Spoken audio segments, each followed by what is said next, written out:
मेरी वालदा वार्डन थी गुज्जर हॉस्टल की। तो हम यहाँ रहते थे, तो ये जो रेडियो कश्मीर से कुछ लोग आया करते थे रिकॉर्डिंग के लिए।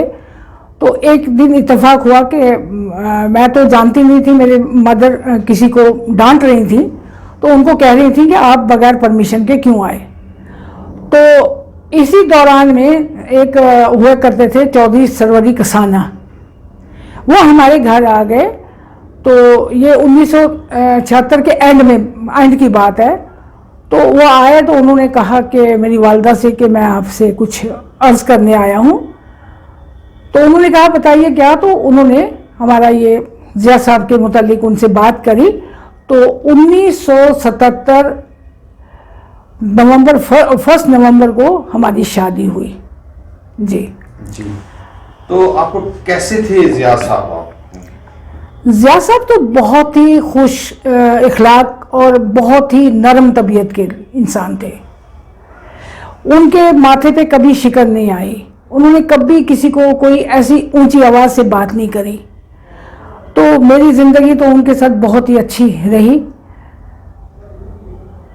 तो ये तो मेरी बदकिस्मती है कि वो मुझे इस दुनिया में अकेला छोड़ के 19 अगस्त 2018 में चले गए। कितने साल की रफाकत रही? आप देख लीजिए, 77 से ये हो गया कोई 40 के करीब ही।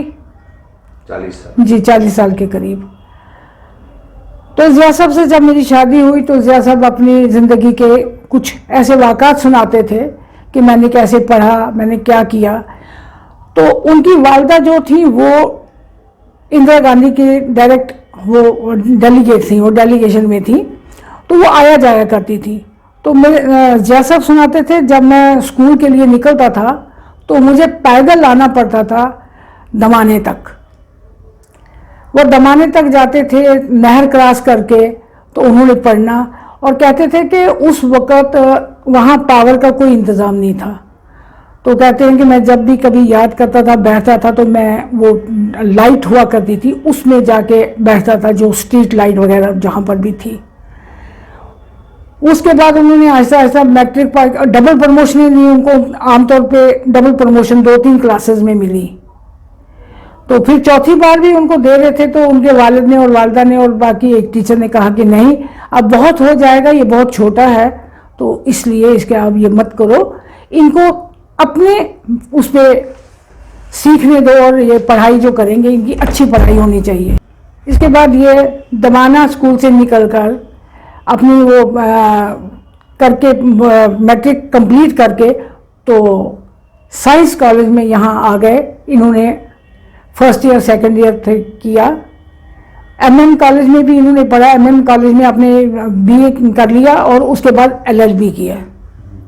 एलएलबी करने के बाद इन्होंने कोशिश करी कि मैं वकालत करूं। तो इसी दौरान में इन्हें तहसील सप्लाई ऑफिसर तैनात किया गया पुंछ में। पुंछ में तैनात होने के बाद ये 1.5 साल वहाँ रहे। 1.5 साल के बाद इन्हें दिल्ली बुलाया गया। उस वक़्त इनके साथ नूरुद्दीन कटारिया जो यहाँ पर लीडर हुआ करते थे वो गए थे। वहाँ इंदिरा गांधी ने इनको देख के इनको कहा था कि आप नौकरी अगर करना चाहते हो तो बताइए। ये जो ही वापस आए इन्होंने वहाँ पे इकरार किया कि हाँ मैं नौकरी करना चाहूँगा। जो ही ये वापस आए उसके बाद उनको बहैसियत गोजरी प्रोग्राम के प्रोड्यूसर के सिलेक्ट किया गया। जिस वक्त ये गोजरी प्रोग्राम के उसमें आए तो इनके साथ चौधरी अब्दुल हमीद कसाना और चौधरी मुंशी खान थे और महमूद राना भी हुआ करते थे इनके साथ। तो इनका ये बहुत अच्छा गुजरा यहाँ जम्मू में भी। उसके बाद जब ये हमारी शादी के बाद ये श्रीनगर इनकी ट्रांसफ़र हो गई। तो कश्मीर के इनका रेडियो कश्मीर का सफ़र बहुत अच्छा रहा। कुछ मुश्किलात भी आई। रेडियो कश्मीर में इनका बहुत अच्छा काम रहा। ये हर एक काम मतलब समझिए कि कभी बाहर भी जाते थे, ओबीज करते थे, वहाँ बहुत बहुत बड़ी बड़ी ढोक्स में जाते थे वहाँ से। तो इन्होंने गोजरी प्रोग्राम को जितना भी वो चाहा तो उसको बढ़ावा दिया और श्रीनगर में रहते हुए रेडियो कश्मीर में गोजी प्रोग्राम का एक अच्छा खासा मेयार कायम हो गया। और ये इसी दौरान में इनको प्रमोशन करके इन्होंने एएसडी बना दिया। एएसडी जब ये बने उसके बाद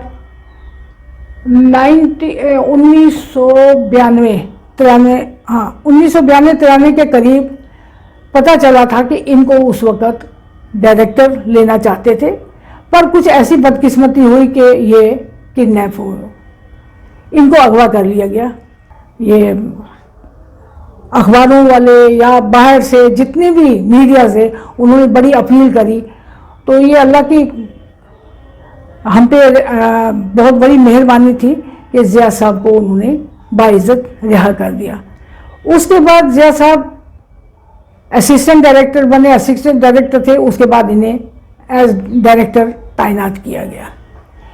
वहाँ से इनमें मतलब कि देखिए एक डिपार्टमेंट जो कि मतलब वास्ट था, उसमें इनकी ट्रांसफ़र कमर्शियल में भी हुई, फिर इनकी ट्रांसफ़र यहाँ दूरदर्शन में भी हुई, और दूरदर्शन से फिर ये रेडियो कश्मीर में आए। तो काफ़ी लोगों ने कोशिश की थी कि ज़िया साहब को जम्मू के हैं ये, तो इनको कश्मीर से बाहर भेजने की कोशिश कर रहे थे। तो लास्ट में इनकी ट्रांसफ़र चंडीगढ़ हो गई। तो चंडीगढ़ का जो साल डेढ़ था वो इनका बेहतरीन गुजरा। वहाँ पे भी इनके बहुत से प्रोग्राम हुए, बहुत से इनका जो प्रोग्राम थे वो भी अच्छे मयार के थे।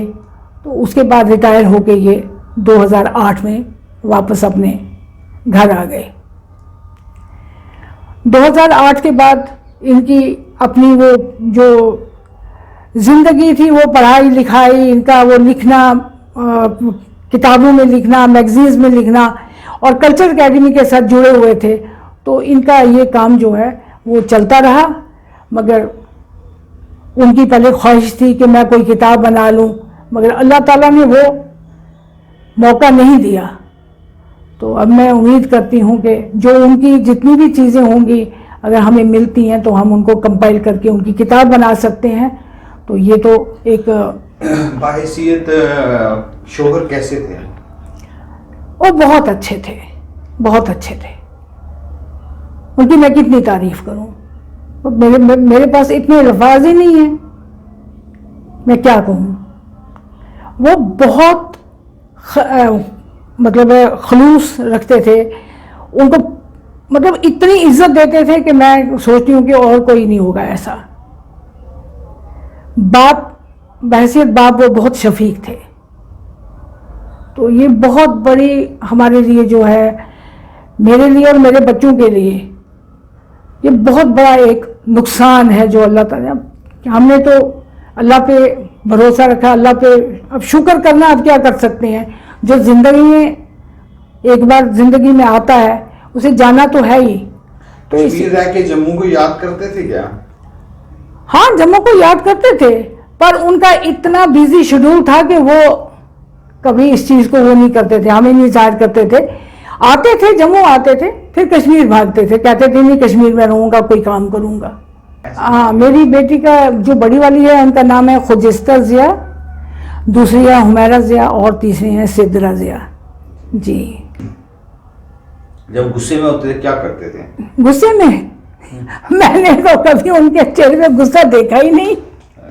नहीं, मैंने नहीं देखा। वो बच्चों तक को नहीं कुछ कहते थे, लेकिन गुस्सा तो मैंने कभी नहीं देखा।